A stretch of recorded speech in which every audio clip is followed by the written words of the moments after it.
읽었던 데살로니가전서 1장 5절부터 8절까지의 말씀으로 소문이라고 하는 제목으로 말씀을 나누기를 원합니다. WHO 세계보건기구에서는 지난 2020년 3월 11일에 코로나 팬데믹이라고 하는 선언을 했습니다. 이 팬데믹이라고 하는 것은 팬은 모든, all이라고 하는 의미고 데믹은 사람이라고 하는 의미입니다. 그래서 모든 사람, 문자적으로 말하면은 모든 사람이라고 하는 의미입니다만은 이 코로나라고 하는 바이러스 전염병이 전 세계에 모든 사람에게 영향을 미치는 큰 이변이다 하는 그런 선언을 한 것입니다. 인포데믹이라고 하는 그런 말을 들어보셨습니까? 인포데믹이라고 하는 말은 정보를 뜻하는 인포메이션의 의미, 그 인포, 그리고 전염병을 뜻하는 에피데믹이라고 하는 전염병의 합성어입니다. 그래서 정보가 너무 풍성하게 많은 것, 너무 넘쳐나는 것, 그래서 정보 전염병이라고 하는 새로운 신종어가 생겨졌습니다. 지금 인터넷 매체, 또 방송, 언론 뭐 이런 것들 때문에 너무 많은 정보들이 홍수를 이루고 있는 그런 상황입니다. 매일같이 우리는 카톡을 열거나 뭐 인터넷을 들어가 보면은 정보 바다에서 이렇게 오늘도 내가 읽을 만한 정보의 양을 충분히 습득하지 못하고 하루를 마감할 때가 대부분이지 않습니까? 그 중에는 상당히 많은 것들이 근거가 없거나 또 잘못됐거나 유언비어와 같은 가짜 뉴스가 참 많습니다. 그래서 사람을 현혹하게 만들기도 하고 또 무슨 돈을 갈취하는 그러한 행위들도 있게 되는 것입니다. 더더군다나 지금과 같이 코로나가 심각한 이런 상황에서는 이런 가짜 뉴스와 또 그런 흉흉한 그런 소문들이 더 많이 우리를 어렵게 만드는 것들을 우리는 경험하게 됩니다. 최근에 한국 뉴스에 톱 뉴스로 계속해서 연일 계속해서 나오는 뉴스가 LH죠. 토지공사 그 직원들, 또 국토부 그 산하에 있는 사람들, 또 정부에 또 여러 그런 힘 있는 사람들, 아무래도 그런 쪽에 있는 사람들은 정보를 입수할 가능성이 많은 사람들이죠. 이 땅값이 어디에 오르고 신도시가 어디에 생긴다는 것을 잘 알 수 있다 보니까 그것을 정보를 안 사람들이 그 땅을 미리 사서 지금 문제가 된 것입니다. 뭐 이것은 어제 오늘의 이야기는 아닙니다. 지금까지 있어 왔고 앞으로도 최선을 다해서 건전하기 위해서 무슨 시스템을 만들기는 하겠지만은 아마 제가 생각할 때는 이 인간 세상에 결코 없어지지 않을 것 중에 하나가 이런 부동산 투기와 뭐 이런 뭐 것들이지 않을까 그런 생각을 합니다. 하여튼 지금 현재 불거진 문제로 볼 때 그 공적 정보를 개인적으로 자기의 이익을 취하기 위해서 사용하면은 안 됨에도 불구하고 그 정보를 얻었던 사람들이 그것을 실행에 옮겨서 지금 문제가 되어진 것입니다. 그래서는 안 됩니다. 벌 받아야 되고 다시 돈을 환수해야 되고 또 이렇게 투기할 수 없는 시스템을 이번 기회에 잘 만들어야 됩니다. 그런데 또 저는 한편으로 생각했어요. 만약에 내가 지금 여기에 목세가 아니고 국토부에 있거나 LH 저기에 꽤 그래도 높은 고위직에 내가 몸담고 있었으면 나는 깨끗했을까를 생각해 봤어요. 참 어려운 것 같다라는 생각이 들어요. 뭐 그렇다고 그 사람들이 잘했다는 것은 절대 아닙니다. 그건 잘못한 거고 벌 받아야 되고 그건 해야 되는 건 당연한데 내가 그 자리에 있었고 내 옆에 있던 김 과장도 한다 그러고 저기 서 과장도 지금 뭐 이번에 대출을 받아가지고 하는데 여기 노른자인데 여기 이런 소리를 내가 들었을 때 나는 안 합니다. 그건 법을 어기는 것 아닙니까? 양심을 속이는 것 아닙니까? 나중에 드러나면 창피당할 일 아닙니까? 저는 안 합니다. 이럴까요? 만약에 내가 그렇게 행동을 했다고 한다면은 아마 내가 능력이 없어서 그랬을 가능성이 많을 것 같아요. 내가 대출을 받을 수 있고 우리 집에 한 10억, 20억이 돈이 있는 상황이라고 한다면은 안 사지 않았을 것 같아요. 그래서 인간은 다 거기에 그런 자기의 이익을 위해서 열심히 하고자 하는 그러한 욕망을 가지고 있는 인간은 매 마찬가지입니다. 차이가 뭡니까? 우리는 그런 잘못을 죄를 저지르지 않았고 그 사람들은 저지른 차이는요. 그 사람들은 그 소문을 들었고 우리는 듣지 못한 그 차이입니다. 지금 이 사람들은 그런 고급 정보를 들었기 때문에 시험에 빠졌고 문제를 일으키는 사람, 어제 보니까 어제까지 2명이 지금 자살했어요. 지금 이 뉴스에 나오는 바로는 아주 순진한 사람이라는 거죠. 그런 사람들은. 지금 뭐 한 몇십 명 지금 걸렸지 않습니까? 정말 순진한 사람. 이 사람들은 초범일 가능성이 아주 높은 사람들. 소문 듣고, 야, 어떻게 해볼까? 뭐 이러다가, 그럼 내 돈 있는 거, 대출받을 수 있는 거 해가지고 한번 해보자. 뭐 이런 사람들이에요. 진짜 꾼들은 자기 이름으로 안 한다는 거예요. 자기 부모나 자식 이름으로도 안 한대요. 드러나지 않을 만큼. 전혀 나하고 무관할 것 같은 고향의 옛날 동창 누구의 뭐 이런 식으로 사돈의 팔촌까지 해가지고 저 사람을 추적해가지고 내가 발각되지 않을 만큼 그렇게 멀리 있는 관계 없어 보이는 사람들을 이름을 차용해가지고 차명으로 그걸 산다는 거예요. 이런 사람은 드러나지도 않을 겁니다. 그래서 사실은 지금 발각된 사람들은요, 순진한 사람이고 좀 불쌍한 사람들. 어떻게 막 소문 듣고 안 하기는 좀 억울하고 이러니까 한번 해볼까? 이렇게 하다가 지금 걸려든 사람이 대부분일 겁니다. 지금 자살한 2사람의 경우도 그럴 거라는 생각이 아주 짙은 그런 생각이 들어집니다. 그 소문을 들었던 그 사람들이 좋았을 것 같은데 사실은 그게 악수였다는 거죠. 소문을 안 들었으면 더 좋았을 법했다. 그런 거죠. 소문을 안 들은 우리가 오히려 그런 잘못을 저지르지 않은 사람으로 남아있을 수 있는 이유가 되었다. 그 말입니다. 소문은 사람들을 어렵게 만들고 또 유혹하게 만들고 또 넘어지게 만들고 죄짓게 만들고 할 가능성이 아주 많습니다. 헛된 소문, 가짜 뉴스는 더더욱 그렇습니다. 에덴 동산에서 사탄이 아담과 하와를 넘어뜨리려고 할 때 처음에 그 하와를 유혹하지 않았습니까? 왜 아담이 없을 때 하와를 유혹했을까? 성경에는 답이 나오질 않아요. 왜 아담한테 먼저 하지 않았을까? 남자인, 가장인 아담에게 했으면 쉽게 하와에게도 자, 하와, 자, 이거 먹자. 뭐 내가 모든 거 책임질 테니까 같이 먹자. 그리고 눈이 밝아지자. 우리도 하나님처럼 되자. 뭐 그랬을 수도 있겠는데 사탄은 비상한 머리를 가지고 있는 그런 존재 아닙니까? 이 존재가 선택한 것은 남자가 없을 때 여자한테 접근한 것입니다. 그리고는 이 여자한테 가가지고 야 이리 와, 힘없는 여자 이리 와 먹어 이렇게 해가지고 강제적으로 선악과를 먹게 하지 않았다는 겁니다. 방법을 쓴 게 뭡니까? 정보를 흘려줬어요. 가짜 뉴스를. 뭐라고요? 야, 저 선악과 저거 맛있게 생기지 않았어? 한번 먹어봐. 안 돼. 하나님이 저거 먹으면 안 된다 그랬어. 저거 먹으면 죽는다 그랬어. 알고 있었습니다. 그랬는데 사탄이 뭐라고 합니까? 아니야. 너 먹어봤어? 아니, 안 먹어봤지. 그런데 네가 어떻게 알아? 먹어봐. 저거 먹어보면 눈이 밝아져가지고 하나님과 같이 돼. 먹어봐. 지금 경험하지 않은 사실에 대해서 누구도 장담할 수 없는 그러한 전제를 이야기합니다. 만약에 먹었을 때 이렇게 될지도 몰라 미래의 일, 가지 않은 그 길의 결론을 누군가가 이야기했을 때 내가 아니라고 하려고 한다면요. 그 길을 가본 사람이라야 100% 아닙니다. 그 길은 사망입니다라고 이야기를 할 수 있는 겁니다. 이 길로 가면은 생명이 있어 라고 할 때는요. 가보지 않은 사람 입장에서는 글쎄 그럴 수밖에 없는 것입니다. 지금 하와에게 유혹한 것은 네가 가지 않으면 이 엄청난 것이 있어 라고 가짜 정보를 흘려준 겁니다. 이 하와는 자기의 마음에 그걸 보니까 보암직도 하고 먹음직도 하고 복스럽게 할 만큼 탐스럽기도 하고 지혜롭게 할 만큼 탐스럽기도 하고 뭐 이랬었습니다. 그러다 보니까 자기의 그 욕심이 그것을 먹게끔 행동으로 옮기게 만든 것입니다. 가짜 뉴스는 이런 헛된 소문은 우리의 욕심과 잘 결부가 되어질 때 범죄로 연결이 되어지는 것입니다. 그런데 이러한 욕심, 좀 더 성공하고 싶고 돈을 많이 벌고 싶고 유명해지고 싶고 하는 이러한 욕망 없는 사람이 어디 있습니까?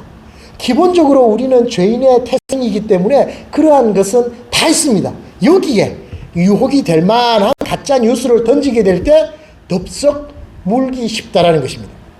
가끔 여러분 저기 은행이나 뭐 디스커버리 보험 같은 엊그제 제가 또 하나 받아봤어요. 메일이 왔는데 어떤 경우에도 비밀번호를 묻거나 뭐나 이렇게 내 개인 신상의 정보를 묻는 것은 자기 본사에서는 결코 하지 않으니까 누구라도 이런 것을 묻거나 하면은 알려주지 마십시오라는 메일이 엊그제 왔었어요. 뭐 이전에도 뭐 압사에서도 받아봤고 또 국민은행도 가끔 그런 것을 보냅니다. 그 뭐 보이스피싱이나 뭐 이런 것들 때문에 그러는 것 같아요. 우리의 유혹이 될 만한 심성을 누구라도 다 알기 때문에 미리 정보를 주는 겁니다. 이걸 주면은 이런 것들이 오면은 안 되는 거구나라는 것을 아는 것입니다. 이미 길 끝에 내가 가지 않은 길 끝을 알고 있는 누군가에게서 일로 가면 안 됩니다를 알려준 것입니다. 그랬을 때는 그에 맞는 누군가가 유혹을 했을 때 안 알려줄래요. 그 길로 가면 사망이래요. 하고 우리는 거절할 수가 있는 것입니다. 일반적으로 소문하면 나쁜 의미의 소문이 참 많습니다. 만들어낸 것, 아니면 과장된 것, 가짜로 꾸민 것, 유혹하기 위한 그런 소문들이 참 많습니다만 좋은 소식도 사실은 소문입니다. 그러니까 우리는 소문하면은 좀 선입견이 나쁜 의미를 많이 가지고 있는 것이 사실인데 사실은 좋은 소문은 더 많이 알려야 되고 또 더 많이 우리가 만들어낼 수 있으면 좋은 것입니다. 구원의 소식, 복음을 굿뉴스라고 그럽니다. 소식입니다. 소식. 뉴스예요. 뉴스. 굿뉴스. 좋은 소식이라는 것입니다. 그게 복음입니다. 그래서 예수님의 스토리, 또 하나님의 존재, 우리의 믿음 생활, 뭐 이 모든 것들, 내가 변화된 모든 것들, 이런 것들을 다른 사람들에게 알려야 되는 것입니다. 그래서 좋은 소문은 더 많이 알려야 그 사람도 이롭고 나도 하나님 안에서 복된 삶을 살게 되고 그렇게 되는 것입니다. 오늘 읽었던 이 본문에는 데살로니가 교회에 대한 이야기가 등장을 하고 있습니다. 이 데살로니가 전서는 바울이 썼던 서신서 중에서 가장 먼저 썼던 서신서입니다. 그리고 아주 짧고 아주 간결하게 그렇게 기록되어져 있는데 2차 전도할 때 바울이 들렀던 곳이 데살로니가 있는데 그곳에서 복음을 전하고 그 다음에 핍박을 받게 되자 그렇게 오래 머물지 못하고 바울과 실라는 그곳에서 떠나가게 됩니다. 그리고 전도되었던 그 소수의 사람들이 남아서 자기들끼리 모여서 예배를 드리고 하면서 시작된 교회가 데살로니가 교회인 것입니다.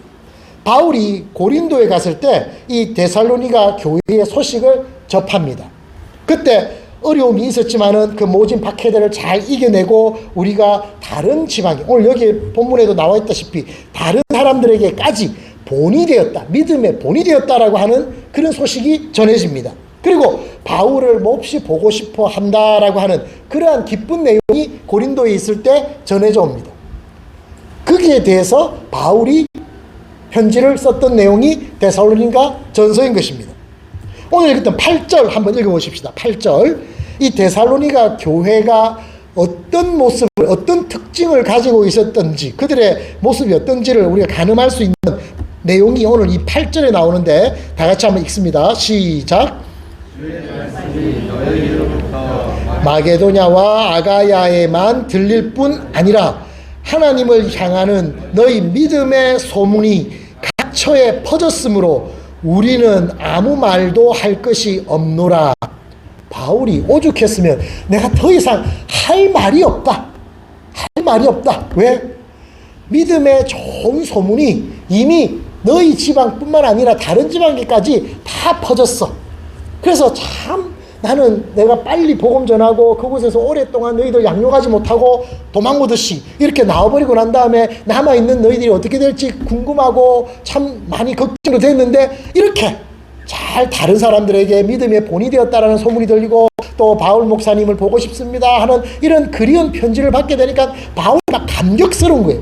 목사는 좀 그런 것 같아요.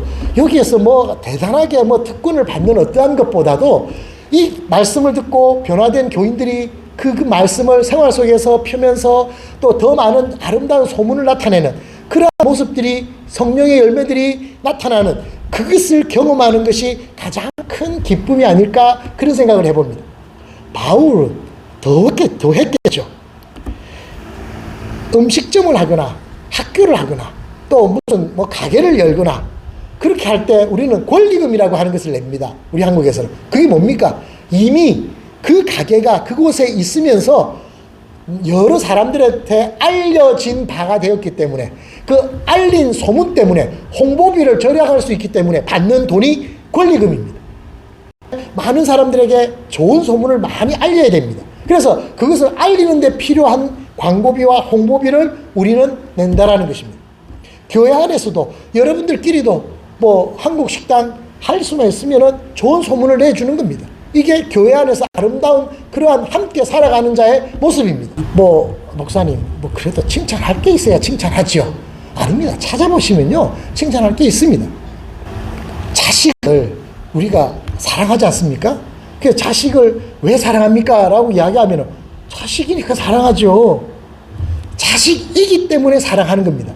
내가 사랑하는 사람이 자식이 되는 것이 아니라 내 자식이기 때문에 이미 나와의 이런 관계가 있는 존재이기 때문에 그 존재를 내가 인정하는 데서 나타나는 것이 그래서 뗄 수 없기 때문에 멀리할 수 없기 때문에 어떻게 하든지 얘는 잘 돼야 되기 때문에 나타나는 것이 사랑입니다. 그리고 자식 자랑을 하죠. 자기 자식이 다 잘하겠습니까? 그러지 않습니다. 못하는 것들이 있습니다. 근데 그 못하는 것들은요 남들한테 자랑하지 않습니다. 이야기하지 않습니다. 왜요? 우리 자식이 더 힘들어질 수 있기 때문에. 이 자식 때문에 나까지도 또 곤란해지고 나까지도 창피해질 수 있는 우리는 함께 가는 존재이기 때문에. 그래서 잘못된 것들은 잘 이야기하지 않지만 가만히 보면은 잘하는 게 있어요. 우리 애는 공부도 못하고 노래도 못하고 뭐 이러는데 달리기가 1등이에요. 그러면요 어디 가가지고 그것만 이야기하는 거예요. 아이고 뭐 우리 운동을 시켜야 될까봐 달리기를 그리 잘하네 뭐 이러면서 자꾸 자랑을 하는 거예요. 그래서 좋은 소문. 데살로니가 교회가 규모가 작았습니다. 어떤 사람은 그랬습니다. 아이고 그 몇 명 모여가지고 그래가지고 뭐 하나님 일한다고 하지만 자기들이 뭐 모여가지고 뭐 하겠어. 그 서너 사람 대사람 그 얼마 모여가지고 힘도 발휘하지 못해 돈 얼마나 되겠어. 그 사람들 모여가 전도한다면 얼마나 하겠어. 에이 우리 교회 정도는 돼야지. 그럴 수 있지 않습니까? 그런데 사람들은요 그러지 않았다는 것입니다. 그 조그마하고 별 볼 일 없어 보이고 힘도 약해 보이는 그 데살로니가 교회의 아름다운 소문이 많이 다른 지방까지 나게 됐다는 것입니다. 애써서 돈을 들여서 비싼 광고비를 내가면서 1억씩 들여가면서 유명 연예인들을 사는 이유가 그래야 많은 사람들이 보니까 들으니까. 그랬는데 데살로니가 교회는 그러한 방법도 몰랐을 것이고 그 당시에 이런 언론이나 뭐 이런 것도 못했을 텐데 어떻게 이렇게 잘했을까요? 그 소문의 출처는 5절에 있습니다. 5절에 보면요 이는 우리 복음이 너희에게 말로만 이런 것이 아니라 또한 능력과 성령과 큰 확신으로 된 것임이라 그렇게 이야기를 합니다. 이것 때문에 말로만 한 것이 아니라 말로만 하지 않았다는 말은 반대로 말하면요 다른 말로 표현하면은 행동으로 보였다는 것입니다. 입만 막 말만 하고 끝난 것이 아니라 행동으로 나타났다 그것을 이야기한 것인데 구체적으로 어떤 행동이냐 하면은 능력과 성령과 큰 확신으로 된 행동이 나타났다는 것입니다. 능력과 성령과 큰 확신. 능력은 외적 현상의 모습이고 확신은 내적의 요소를 말합니다. 성령은 그 능력과 확신을 주도하고 일으키는 원동력이 힘이 성령이 되는 것입니다. 근거가. 그래서 성령 때문에 예수를 믿음으로 말미암아 성령으로 말미암아 믿음 때문에 외적으로는 능력이 나타나고 내적으로는 확신을 가질 수 있게 됐다는 것입니다. 이러한 것들 때문에 그것이 말로만이 아니라 겉으로 드러나서 표현되어져서 사람들이 확인하여서 그것을 소문을 낼 수 있게 그렇게 되어졌다는 것입니다. 믿음을 가지고 있다는 것은요 능력이 나타나야 됩니다. 디나미스, 파워풀한 그런 하나님의 능력이 나타나야 됩니다. 성령이 내 속에 들어왔는데 나를 지배하던 사탄이 물러가고 하나님의 영이 나를 지배하는데 이전과 똑같은 삶을 산다. 그건 기적 아니겠습니까? 내 주인이 악한 세력이 아니라 선한 세력인데 이전과 변화되지 않은 삶을 산다? 이건 있을 수 없는 그런 사건입니다. 그래서 내가 예수를 믿는다, 내 속에 성령이 들어왔다라는 것을 내 스스로 인정하고 내가 나타내기를 원한다 했을 때는 능력이 밖으로 나타나야 됩니다. 그리고 내 속에 확신이 있어야 됩니다. 변화된 확신과 그것은 마음의 변화를 말하는 것입니다.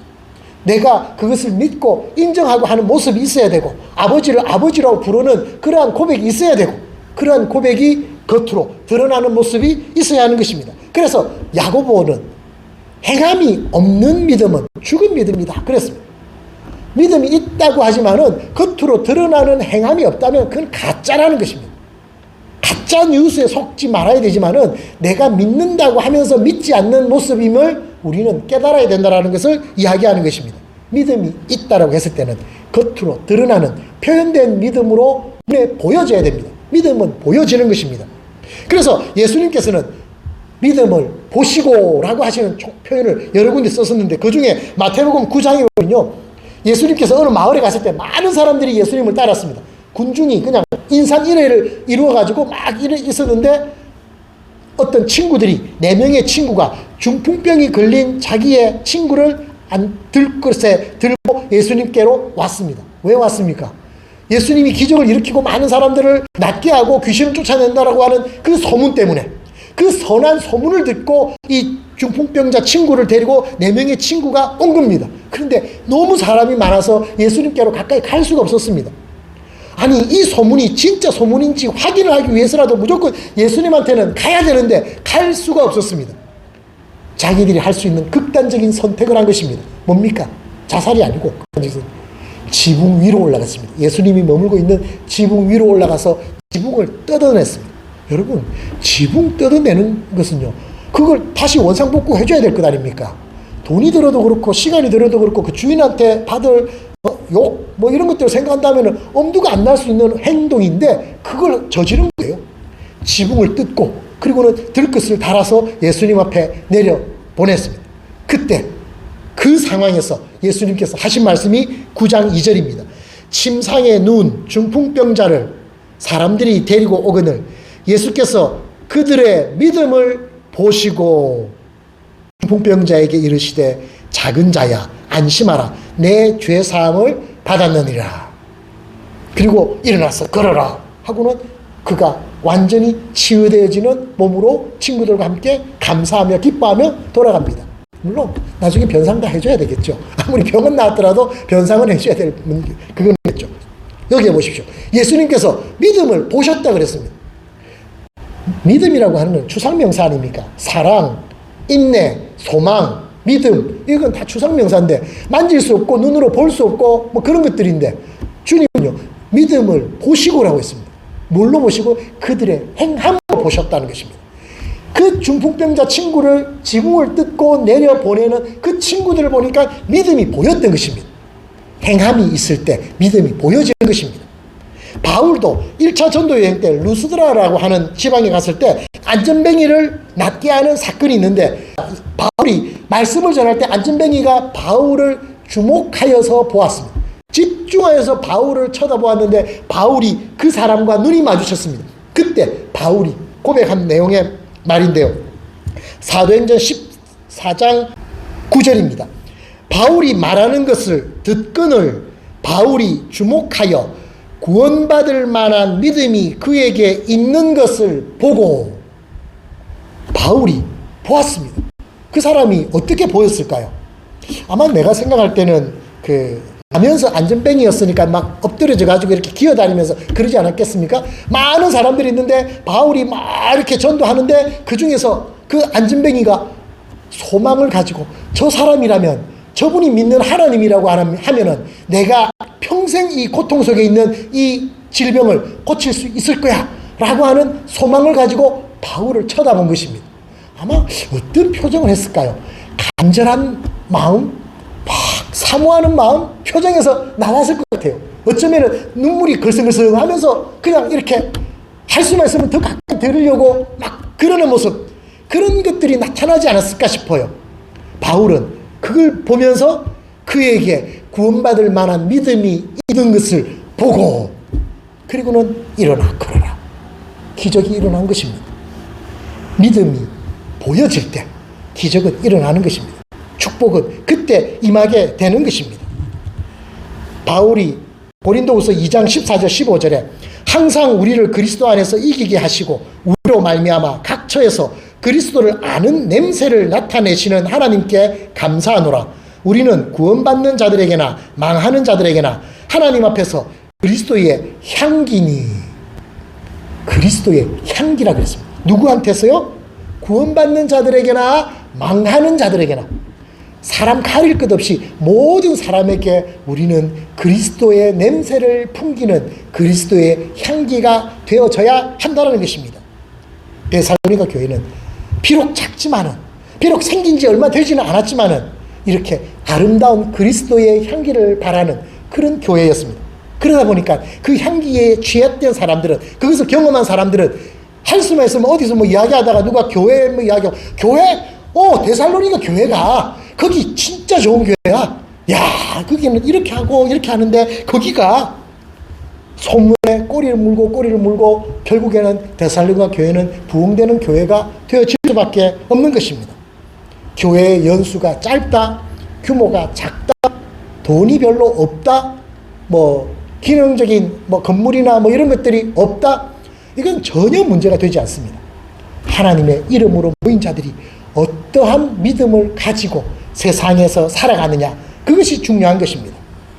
한때 미국 사회에서 미국 교회에 대한 반교회 정서가 팽배했을 때가 있었는데, 그때 사람들이 교회 앞에 와가지고 막 피켓을 들고 데모를 했었던 적이 있습니다. 그때 그 피켓에 기록되어졌던 내용이, 우리는 하나님을 사랑합니다, 그러나 교회는 싫습니다. 그 피켓을 하나님을 사랑하는데 교회를 싫어한다. 그것은 교회가 하나님 말씀대로 기본에 충실하지 못하고 성경적으로 온전하게 건강하게 행함이 없었기 때문에 그러한 비난을 받을 수밖에 없었던 것입니다. 교회가 성경을 벗어나서, 본질에 벗어나서 엉뚱한 데 신경을 쓰고 너무 외적인 데 집중하다 보면 이러한 비난의 화살을 맞게 되는 그러한 경우들을 보게 됩니다. 지난주에 제가 카마슈에 있는 한 교회, 여러분 지금 그 리버빌리지 다니셨던, 봉사하는데 가셨던 분들은 알 겁니다. 그게 찬양을 인도하던 녹과지라고 하는 우리 자매 선생님 계시죠. 그분 교회가 지금 락다운, 오늘부터 그 교회도 시작을 했습니다. 다시 예배를 시작했는데, 락다운 기간에 의자를 다 잊어버렸어요. 그 플라스틱 의자가 있었는데 뭐 애들까지 해가지고 한 200명 모이는 꽤 큰 교회더라고요. 그래서 있는데 그 의자를 다 도난당해가지고 오늘부터 예배를 드리는데, 그 흑인들은 땅바닥에 못 앉거든요. 어떻게 하든지 의자에 앉아요. 그래서 뭐 대여를 해가지고 지금 예배를 드려야 될 것 같다면서 막 지금 의자 한 개씩이라도 도네이션 할 수 있으면 좋겠다 이러면서 막 소문하는데, 그 편지가 나한테까지 왔어요. 라이트 포드 아프리카라고 하는 교회인데, 아프리카의 빛, 그런 교회입니다.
사랑하는 성도 여러분, 앞으로 우리 일회교회는 이 데살로니가 교회 못지않게 시간이 가면 갈수록 나이를 먹으면 먹을수록 외적으로, 몸집적으로, 뭐 규모적으로 더 커지는 것도 있지만은 내실이 더 깊고 성숙해지는, 그래서 하나님 앞에서 더 기본에 충실한 그런 교회의 모습이 있었으면 좋겠습니다.